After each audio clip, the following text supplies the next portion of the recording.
Assalamu alaikum, dear friends. How are you? I welcome you on my training channel. My name is Abdul Khalik. Dear friends and fellows, look, we the human beings, we have a lot to do with our habits. We are the creatures of habit. The people are feeling comfortable. The people find it very easy. The people find it very simple to keep doing the things, handling and managing the things according to their habits. Habits are formed, habits are strengthened with a constant practice, and habits become our our fixed response, our fixed attitude. Habits are so powerful. Habits are actually, apparently, it seems that if at all I'm doing a thing according to my habit, it makes the things easier. We don't have to think repeatedly. We don't have to think at the start of everything else that how I need to do that. So habits are actually something very important. Lot of research has been done upon the habits of the human being. Some of the habits, they are really good and benefits us. As far these habits are concerned, we need to continue and we need to keep improving them. We need to consolidating it. But at the other end, there are certain other habits which are not good in nature. Now some of these habits are very clearly known, and it is very easy to understand that this habit is a bad one and it will hurt me, and it is hurting and damaging the life of other people, while another some of the habits are apparently not as bad, but as a matter of fact these habits are quite bad. These are not posing the healthy effect upon our life. Rather, it will not be an exaggeration if at all I say this thing that these habits are spoiling my life, destroying your life, and these habits are apparently not so bad, but as a matter of fact these habits are spoiling and destroying the 90% of the joy in my life. So isn't it important to be able to understand what kind of these habits are, and why not to eliminate it, why not to weaken it, why not to get rid of it? After a very careful consideration and after some sort of research, the researchers have reached the conclusion that these habits are 10 in number, and we need to overcome these habits. My dear friends and fellows, what are those 10 habits? Let's try to understand. Let's try to look upon all of these 10 habits one by one. First of all, it is focusing on how life should be at every step of the way. How life should be at every step of the way. If at all I keep thinking all the time, most of the time, or quite frequently, that my life should be this one, my life should be like that one, why it actually mean that the way I am living, the way my life is, the way I am receiving the things, the way what is happening with me, that is absolutely wrong. I think it shouldn't be our attitude at all, for the reason because if at all this be my attitude, I shall never ever be able to enjoy my life. Let's try to become a bit practical person. Let's try to become a pragmatic person. And to be able to become a pragmatic person, I think that we need to get rid of this attitude. And what we need to adopt is that okay, the life is like this one, but I need to improve it. I need to change it. I need to make it better for me, and I need to constantly keep improving it instead of just keep complaining that why my life is like this one. I think we don't need to feel the pain, but definitely some sort of motivation is needed here to make my life a better one.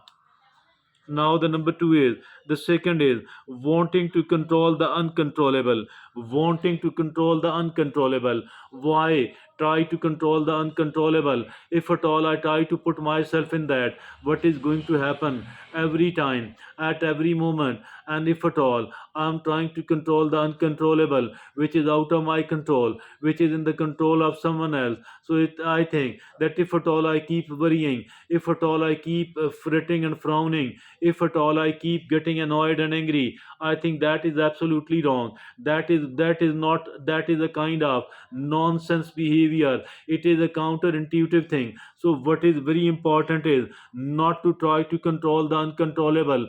Rather, whatever lies in my own control, I need to do it better. I need to improve it. I need to further and consolidate my control. Whatever lies in my control, I need to play it better. I need to keep playing it even more better, so that the more and more benefit could be driven out of it, so that it could become quite a blessing, so that this should be able to make my life better and even more better. Now the third thing is holding tight to the way things once were. Holding tight to the way things once were. I think if at all I enjoyed certain things in my past, so it might not remain available throughout my life. So if at all this be the case, why to keep holding tight how the things once were? It also mean that if at all I am so much adamant that I will keep doing it the way I used to do it, and I want the other people to do it in the same manner, the way they people were doing it. I think nothing is permanent here in this world. The life is changing, the world is changing, and changing on a constant basis. Rather, it was said that the only thing which is permanent here in this world, that is change. And if at all change is that much important, so why to resist it? Why to try to do the thing in the older way? Why not to keep changing it? Why not to keep improving it? Why not to happily understand the importance of the evolution? Why not to evolve the thing? Why not to keep improving? Why not to keep upgrading the things? So, as for holding tight to the way things once were, I think that is a wrong attitude. Now, the fourth is refusing to practice self forgiveness. Refusing to practice the self forgiveness. We need to forgive ourselves. We need to forgive other people as well. As for the trivial things are concerned regarding other people, we need to forgive them. Also, we need to seek the forgiveness as well. Seeking forgiveness, that is also very, very important. But my dear friend, there is another type of forgiveness, and this forgiveness is about we ourselves. I might have done many, many wrong things. So why not to forgive myself after seeking the forgiveness from other people? I need to forgive myself as well. Forgiving myself is equally important for the reason that unless and until I don't forgive it, I shall keep feeling the guilt. And now, as far these guilt feelings are concerned, I think my life will be spoiled, and 90% of the joy in my life will be over, will be destroyed, will be ruined. I don't need to do that. So I have to practice forgiving on the one hand, seeking forgiveness on the other hand, and also I need to forgive myself. If at all something very important is there regarding other people, we may seek the compensation for that. But generally speaking, if the things are very little, it is very important indeed to forgive other people. But as for the forgiveness about ourselves is concerned, I think we need to forgive ourselves. If at all we have not done any bad thing with other people, and had it been done by other people, for other people, I think we need to seek the forgiveness, and let's try to forgive ourselves, because forgiving ourselves, that is so much important. It will remain quite a lot of burden upon my mind, upon your mind. If at all any of my action has caused the failure, if any sort of negligence has been caused, has been done by me, and ultimately I had to suffer, I think I need to forgive it. Because unless and until I don't forgive myself, what is going to happen then? I think that my life will remain quite a burdensome. I shall not be and shall not be able to enjoy my life.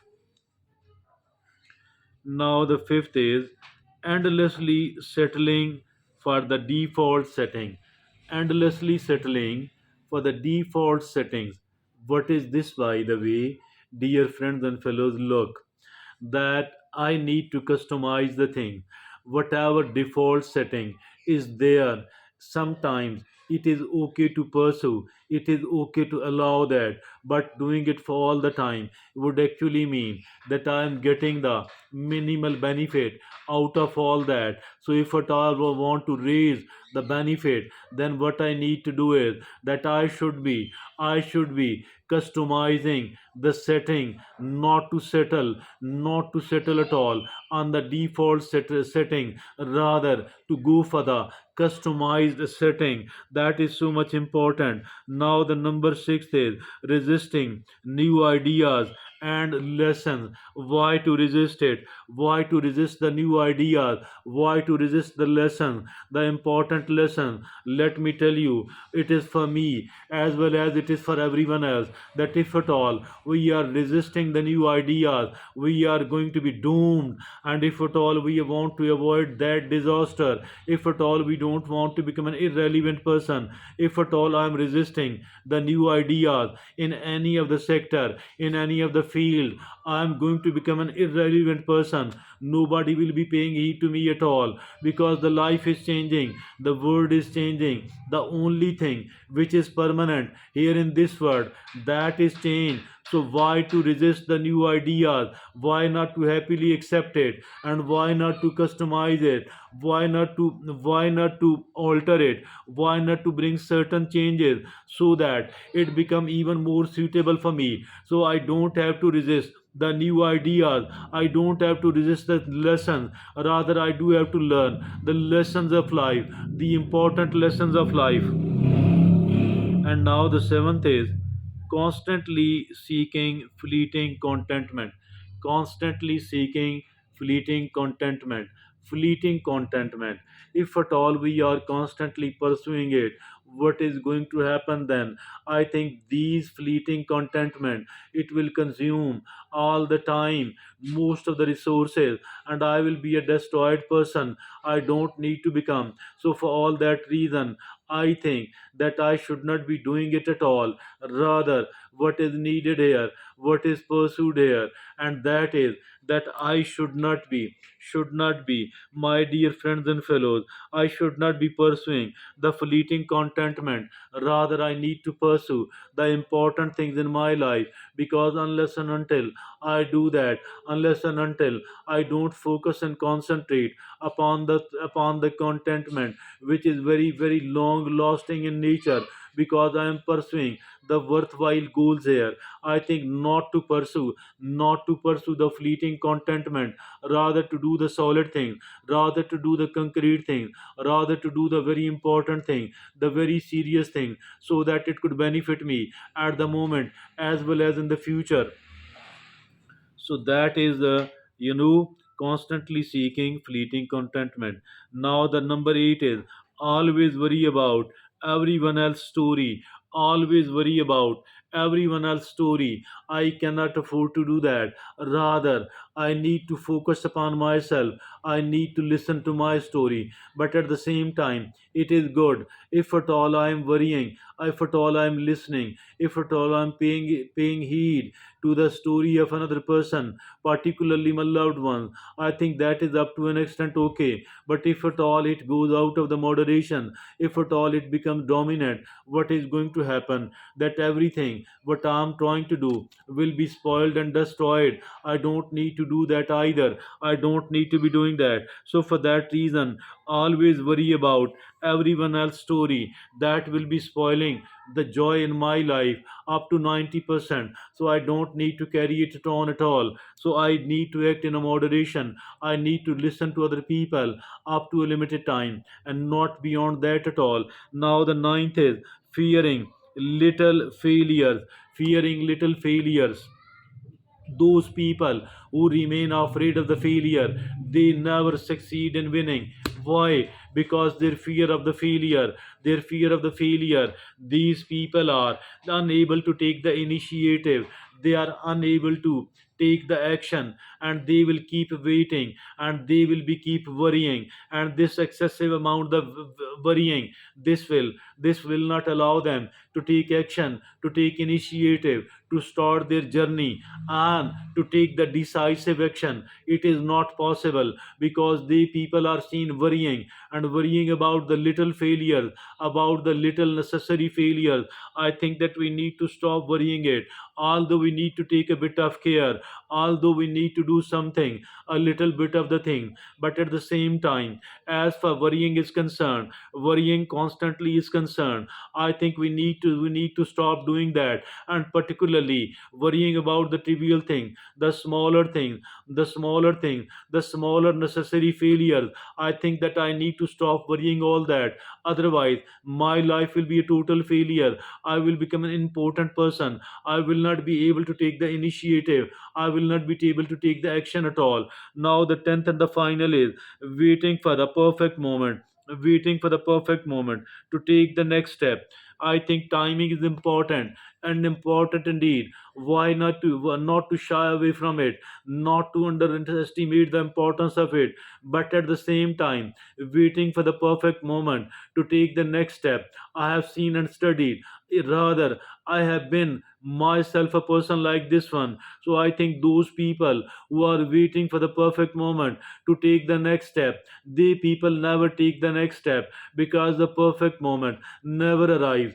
Never arrive. And after wasting quite a lot of time, we do come to realize that some time back, 6 months back, 1 week back, 1.5 year back, that was an ideal moment to start that. But at that time, we were willing to have even more conducive circumstances. I think that is absolutely wrong. Absolutely wrong. Because as for those conducive circumstances are concerned, that might not arrive. The perfect moment to take the next step might not arrive. Although I have to take care a little bit of it, about the action, about the timing of an action, about the timing of the taking next step, about the launching of something. But at the same time, if at all we are taking, if at all we are worrying for the if at all we are worrying, if at all we are waiting for the perfect moment to start anything, to take the next step, I think that is absolutely wrong. Because we are wasting our time, and the time will waste us in return as well. Not to wait the time at all, rather to catch the opportunity, rather to catch the moment, and to do it. Even if at all the circumstances are not perfect at the moment, but still doing it, and then trying to manage it, then trying to make it survive, then trying to make it a successful attempt. So dear friend, that is all about. As for those 10 things which are able to, which actually destroy some 90% of the joy in my life, I think I need to cure it. I need to get rid of that. Not only me, but all the people. We need to get rid of all of these 10 things which are actually spoiling my life, which could spoil the life of anyone else. Dear friend, as I earlier said, that it is the habits which can either make us a successful person, or make us a failed person. Either it makes us a happy person, or it makes us an unhappy, angry, annoyed person, frustrated person. We need not to do all that. Rather, we need to come out of that. Dear friends and fellows, please take care of all of these 10 things, not to do it. And if at all, rather, we are actually suffering from some of these, not all of these. Each one of us, most probably, each one of us is suffering from some of these 10 things. We need to identify where are my weak points, what are the things which I am suffering from, how to get rid of it. Thank you very much. Jazakumullah khair.